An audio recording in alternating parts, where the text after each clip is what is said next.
Hello everyone and welcome back to the channel.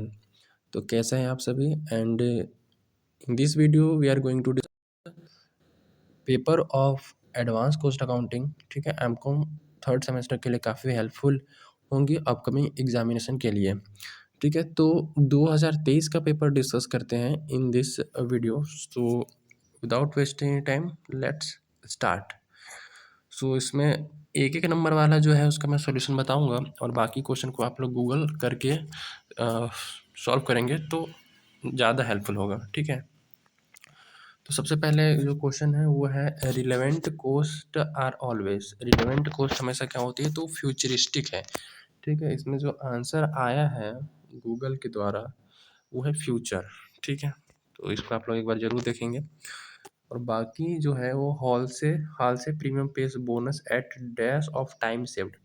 तो भैया जो बोनस का टाइम पेमेंट वाला है, मतलब कि जो प्रीमियम स्कीम है वो लेबर से रिलेटेड है, लेबर कोस्टिंग से रिलेटेड। तो ये जो हाल से भाई साहब है वो 50% जो है वो पे करते हैं। ठीक है, 50%, 50%। और एक रोहन भाई साहब भी हैं, तो उनके हिसाब से ऐसा कोई परसेंटेज नहीं है, उसमें फ्रैक्शन करना पड़ता है कि कितना टाइम सेव किया है बट स्टैंडर्ड टाइम। तो इसका जो आंसर है वो 50% है, simple. Under machine hour rate method depreciation on machine is treated as. तो मशीन आवर रेट में डिप्रिसिएशन को कैसे ट्रीट किया जाता है, तो देखो मशीन आवर रेट में जितनी भी एक्सपेंसेस है उसको दो पार्ट में क्लासीफाई किया जाता है, स्टैटिक और मतलब स्टैंडिंग चार्जेस, फिक्स चार्जेस और वेरिएबल चार्जेस। तो डिप्रिसिएशन जो है वो वेरिएबल चार्जेस में आता है। ठीक है, तो डिप्रिसिएशन को हम लोग क्या ट्रीट करते हैं, variable. Variable okay, variable charges treat करते हैं। नेक्स्ट जो है वो विच कहाँ से है, cost of sales arrived by adding dash overhead to cost of good sold. अब देखो हमें निकालना है कॉस्ट ऑफ सेल्स, दिया है कॉस्ट ऑफ गुड सोल्ड, यानी कि जितना गुड्स बिकने वाला है, ठीक है, उसका कॉस्ट दिया है। अब उसमें हम कॉस्ट ऑफ सेल्स निकालेंगे। कॉस्ट ऑफ सेल्स निकालने के लिए हम लोग क्या करते हैं, एडमिनिस्ट्रेशन एंड सेलिंग ओवरहेड को क्या कर देते हैं, जोड़ देते हैं। ठीक है, तो एडमिनिस्ट्रेशन और सेलिंग ओवरहेड को जोड़ेंगे। ठीक है,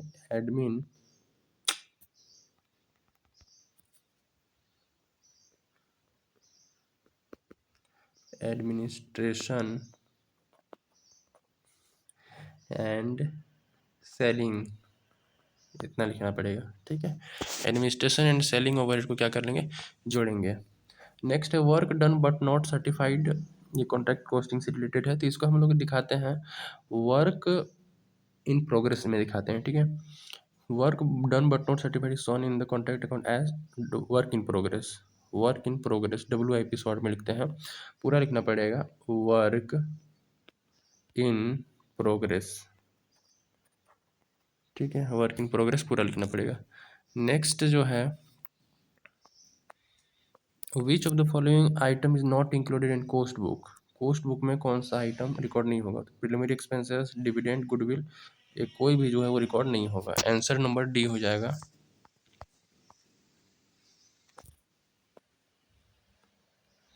अगला है which method of costing useful in hotel. तो होटल में जो है वो यूनिट कॉस्टिंग जो है इसका आंसर आ रहा है। ठीक है, प्रोसेस कोस्टिंग में देखो कौन सा, मतलब प्रोसेस कोस्टिंग कहाँ यूज़ होता है, जहाँ पे एक ही प्रोडक्ट जो है वो मल्टीपल स्टेप से पास होता है।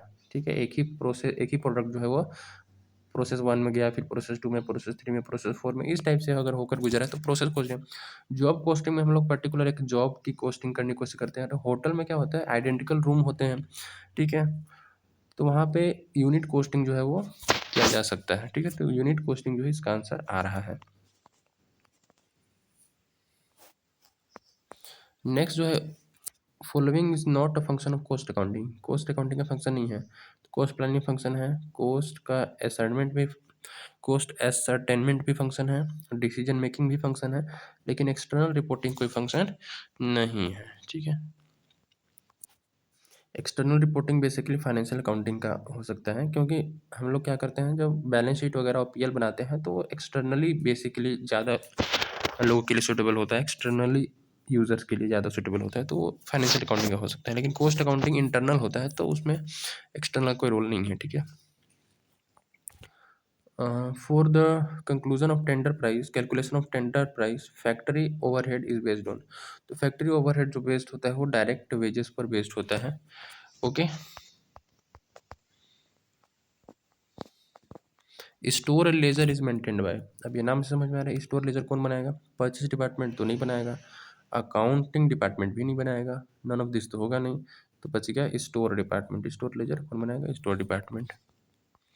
ठीक है, स्टोर लेजर रखती है स्टोर विभाग द्वारा।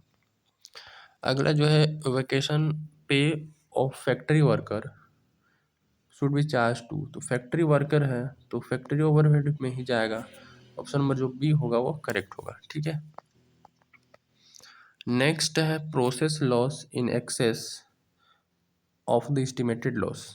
एक क्वेश्चन का मतलब ये है, ये प्रोसेस कॉस्टिंग से क्वेश्चन आया हुआ है कि मान लीजिए हमने पास्ट एक्सपेंस से पता किया है कि 5% जो है वो लॉस हो जाता है नॉर्मली।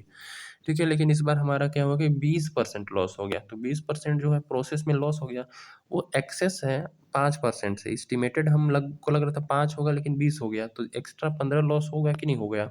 एक्स्ट्रा 15% लॉस हुआ तो वो क्यों हुआ, तो वो उसका रीज़न बताना है। तो operation in efficiency, usage of material inferior quality, तो सिंपल सा वो केयरलेसनेस की वजह से हुआ होगा।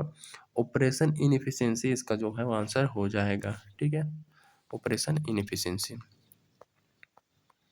सेक्शन बी में आप लोग देख लेंगे किस किस टाइप से नॉर्मल नॉर्मल क्वेश्चन पूछा है।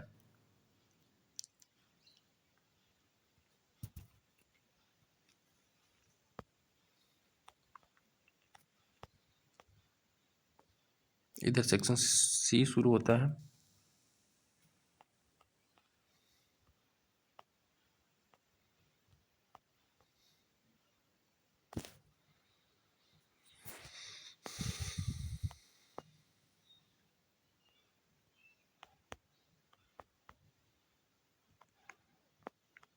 सेक्शन डी में प्रोसेस कॉस्टिंग से थ्योरी क्वेश्चन आए हुए हैं, लेबर कॉस्टिंग से प्रैक्टिकल आया हुआ है।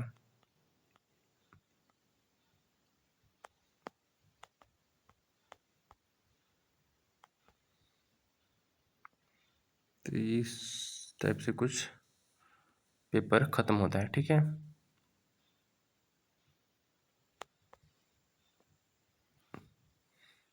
और प्रोसेस कॉस्टिंग से फिर एक क्वेश्चन आया हुआ इधर लास्ट में।